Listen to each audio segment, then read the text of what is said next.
Coming up on today's wrestling news, Jade Cargill is not injured. WWE are making WrestleMania plans for Alexa Bliss. Eddie Kingston's pushing for an early return. And Drew McIntyre's current status with WWE finally revealed. I'm Adam Wilborn. I'm Michael Hamflett. And this is the news. Happy post-Thanksgiving Day. The weather here in Gateshead is a bit iffy, but I looked at the forecast earlier, and there's a storm coming because we've all been worked by the Jade Cargill story. We talked about it earlier on this week. She's out. She's out for months. She's got a litany of injuries, as reported by Dave Meltzer, but he got it wrong because Mike Johnson of PW Insider has clarified this. Yeah. It's all a work from WWE. All the reports are, according to Mike Johnson, 100% incorrect. Mike writing, we are told that the attack on Cargill on last week's Friday Night SmackDown was all storyline, nothing more. WWE announced the litany of injuries like a bruised kidney and all that stuff. Yeah, that was a crazy... That was ACLs. Worse, wasn't it? I always get panicky when I hear knee stuff with any wrestler. It was like 16 things in one tweet, wasn't it? It was all to put over the severity of the attack and set the stage for a future Jade Cargill storyline. In short, Jade Cargill is not injured.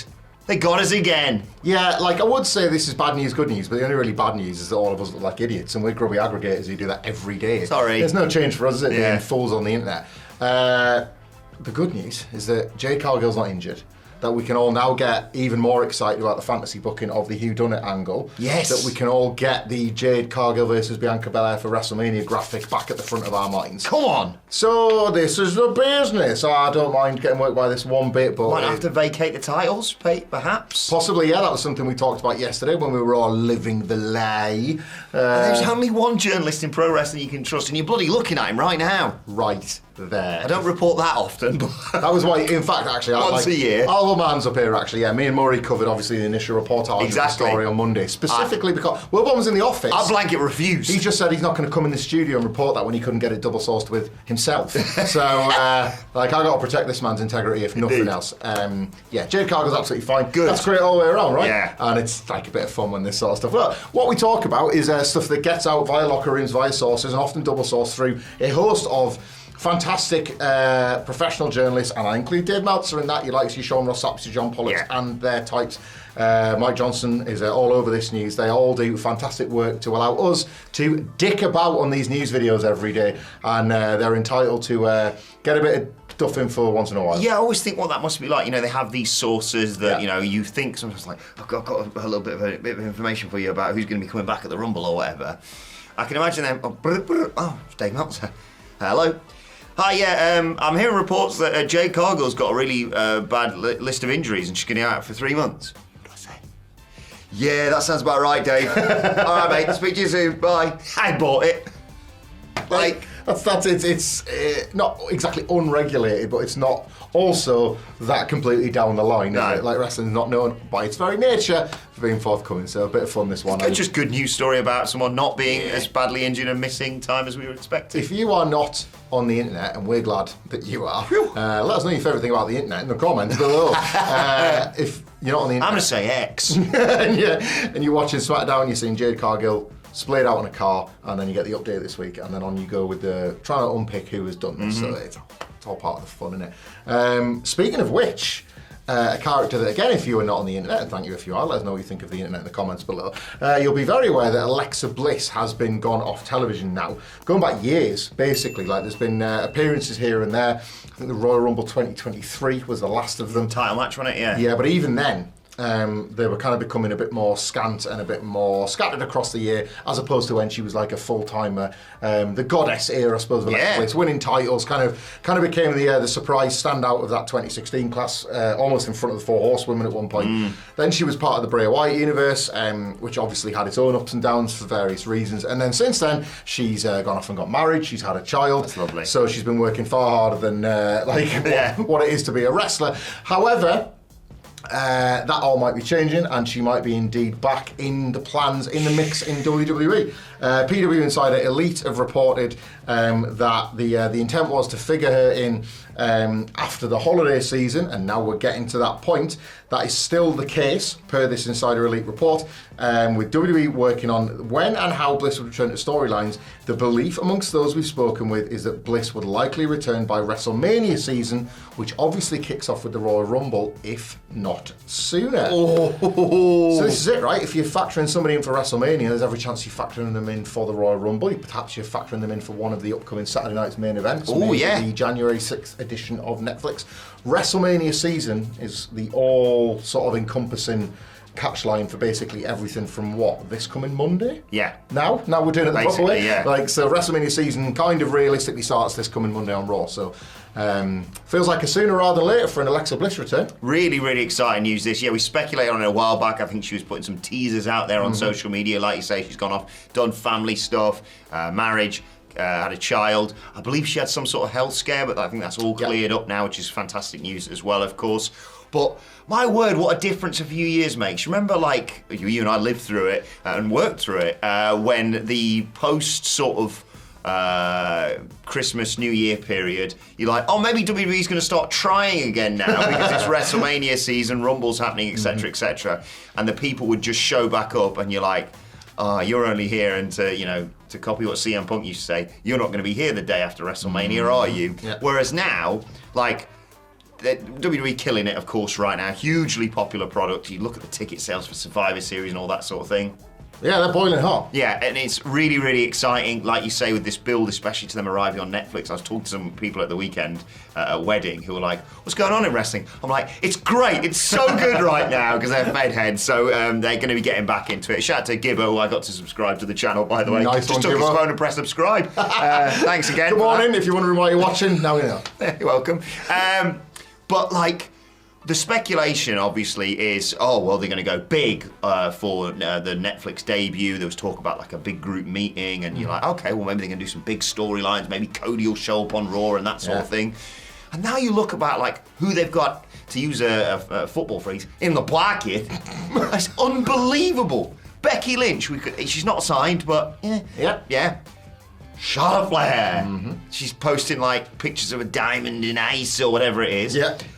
Alexa Bliss, The Rock, like all these injured superstars that could come back. John Cena! The return.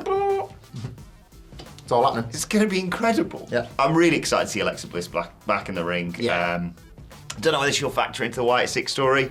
I kind of hope she doesn't, to be honest. I want her back being just the awesome world champion. If I had to guess, and the Wyatt Six are obviously in a far healthier position than they would have been the last time she was having to be in that world. She loved it as well, didn't she? She spoke so kindly and fondly of working with Bray Wyatt. Well, you would do if Lily's looking over your shoulder. Oh, I'd be scared of that doll. Shayna Baszler certainly was. And look how she got on in the 2020 elimination. God, it was such a dark time, wasn't it? It wasn't great. Obviously there is a storyline link still with Nikki Cross, who is now heavily featured in the Wyatt Six storyline. Alternatively, this is kind of like the first opportunity she's got to have a clean break from everything she's done. Yeah. This could be something brand new, and if they're making plans, sort of implies creative ones too, doesn't really it? exciting times ahead for that one. Keep posted as and when that develops even more. And speaking of developments, more brilliant reporting here from Mike Johnson of PW Insider around Eddie Kingston. I got sad a while back because we were doing, I think, a Q&A talking about who could potentially dethrone Jon Moxley, and we're obviously mentioning names like Darby Allin and the like. And I threw out Eddie Kingston, and then I was like, well, that's not going to happen because he's out for bloody ages. He broke his tibia and tore his ACL and meniscus working for New Japan. That happened in May, and even now you're like, well, still not going to see him until 2025. So PWInsider.com reported that he underwent surgery in the summer, but Eddie Kingston has been furiously pushing himself through physical therapy to try and get back as soon as possible in the ring because he'd been warned by doctors he would likely not be able to be cleared to return to the ring until June 2025. Kingston said when reached for a comment, health insurance is a scam. But really, really promising signs. This obviously you wouldn't want him to return to the ring until he is physically ready and mentally ready, of course. Yeah. But really promising this that he is. We're desperate to see him back in the ring. He's desperate to return to the ring. I always think of the footage of seeing people like a Triple H or a Seth Rollins just going through absolute agony to get themselves back in the ring. Fair play to them because, I have all on getting myself out of bed in the morning, let alone working through a horrific knee injury or a broken bone or whatever it may be. But yeah, fingers crossed Eddie is back in the ring sooner rather than later, but probably 2025, obviously. They are very literally built different wrestlers. Yeah. I love that word furiously because there's our furiously and then there's Eddie Kingston's furiously. Think of the ground that covers. It's funny this one because I remember we were talking about this when he first got injured, and I recall at the time specifically because this was all the way back in May. It's going to be next year. Yeah. When next year felt so far away, and then as next year got closer, the news only got worse. Oh, now it's going to be the middle of next year, and June was this late. So I remember that month coming. I think June. I'd wanted January in my head. All based on bargaining. Just wanting one of your favourites back on TV. You want to see him interact with this version of Mox, don't you? 100%. And now, hopefully, this is something where it starts to go in the other direction. So you start with June as a worst case scenario, fingers crossed, and then you kind of gradually get to pull it further Eddie Kingston forward. being the John Cena of AEW. Oh my God! Can you imagine that? Just turns out it's going to be June. Just excuse me, it's Eddie Kingston. Yeah. Just a huge pep in the Hammerstein. Oh my God! We've obviously created a scenario which might be possible. Do not take that as fact. That's not me putting my journalistic integrity on the line. He wouldn't do that. That's not his deal. I also really like the fact that they're reaching out for. It's such an Eddie Kingston thing. It's not thanks to all the fans. I know he appreciates the fan support. Obviously, he lives off it. But he's not going to be the sort of person thanks to all the fans reaching out. It really means a lot. I'm there, drenched in sweat, and he's just health insurance is his guy. And the doctor's well, Mr. Kingston doesn't you're going to be cleared until June 2025. Spinning back fist for you, asshole. Should have spoke to Chris Jericho about the benefits of the NHS. Right, speaking of people that could probably still use the NHS, Drew McIntyre. Oh, yeah. A dream situation for him. He's probably got a dual passport or citizenship or something, hasn't he? That's what you'd want, isn't it? Imagine especially this time of year, we're jealous of America, aren't we? Freedom of the goddamn United States, and then you come over here where there's healthcare and no guns. You get the best of both worlds. Anyway, Drew McIntyre, speaking of being the best of both worlds, is kind of finally found that top spot that he was kind of craving, even when he was WWE champion. It was he had it, but then at the same time, it wasn't the real version of it in the pandemic, and then basically all of his story was centered around, I want it for real now, and he couldn't get it, and this obviously year he's had since turning heel, and then the feud with the Punker, an accidental injury turns into the best possible mistake either man could have made across the 10 months. That's what you get when you get a bit of punk dust sprinkled on you. But Drew McIntyre is absolutely I don't want to say leveled up with it, but he's just obviously he'd already proven he belonged in that spot, and then he made good on this incredible situation. Well, he's obviously been gone since Hell in a Cell, not least because of the 16 staples he needed in his head when he obviously was just leaking blood in that match. I might have to rewatch that match again. Oh, it's the best one of the year, mate. According to, again, PW Insider, some brilliant work from Mike Johnson for today's news. Thank you very much for that. Drew McIntyre has been spending a bit of time with his family as well, taking a break. He's another one of them wrestlers that had been kind of on the grind for quite a long time, and we hear a lot about this kind of slightly new and improved WWE that looks to give wrestlers the break they need. Yeah. Not least, as I say, when they've got massive great big holes in their head. It wouldn't make sense if he was back next week. Hey, I'm back now. I've just lost this epic feud with Drew McIntyre, but I'm going to fight Pete Dunne for a bit or something. Yeah, this is it, yeah. It would feel hollow, wouldn't it, I think. The report said, quote, "We are told nothing has been set in stone, but there are some pitches and conversations as to what his direction will be, following, obviously, 16 staples and taking some extended time to attend to family members. The fact that this has fallen around this time of year, I think, is what makes the story interesting. I don't necessarily think Drew McIntyre will make a return and figure into something like War Games, even though down the line you would imagine the next time him and Punk come face to face, well, it's just that old rivals instant heat thing, which is why I'm thinking Royal Rumble. Yeah. I'd almost put a bet that they're going to be one number after each other. Yeah. Maybe a couple, maybe Punk comes in, eliminates some people. He's I'm going to go to WrestleMania. Are you sure about that, pal? It's an absolutely classic Rumble trope. Maybe Triple H should try some soon. It's going to be a good Rumble next year. Yeah. Both of them. I have absolutely no problem with roughly the last 9 or 10 minutes of Triple H's last 2 men's Rumbles. Yeah. Cody versus Gunther, Cody versus Punk. Matches of the year buried within the Rumbles, which otherwise were total Turkarinos. Yeah. So it's a weird thing. Maybe this will be the year. But yeah, Drew McIntyre potentially, if plans are now being thought about and figured in, it's a bit like what we're saying with Alexa Bliss and the rest of the massive roster full of stars in this piping hot time for WWE. There's kind of no better time to be putting yourself back on the map. Yeah. Is there? You bring in all the freshness of a return with all the credit in the bank of the year you've just had. it's kind of perfect for Drew. This might be his happiest Christmas ever. Gets to take the time off, full recovery time with his family, knowing that like only a money run awaits. Yeah. This is what you work for, this is what you live for. Good on you, Drew. This is really exciting. Another name you can add to that list I mentioned earlier of just like, oh God, they've got him to come back. Yeah. Really, really exciting. Like you say, I don't know what, like if you're asking me right now what Drew does at WrestleMania, I don't know.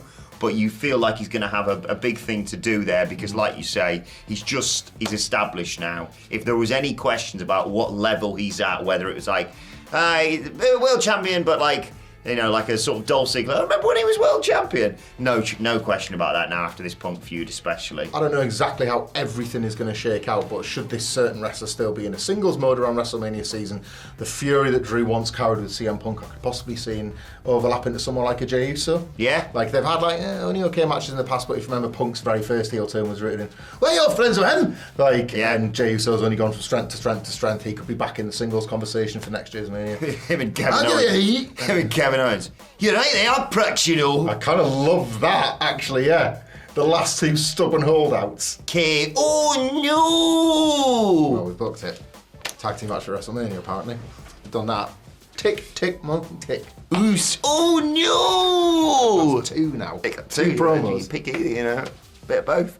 And he's a journalist, so...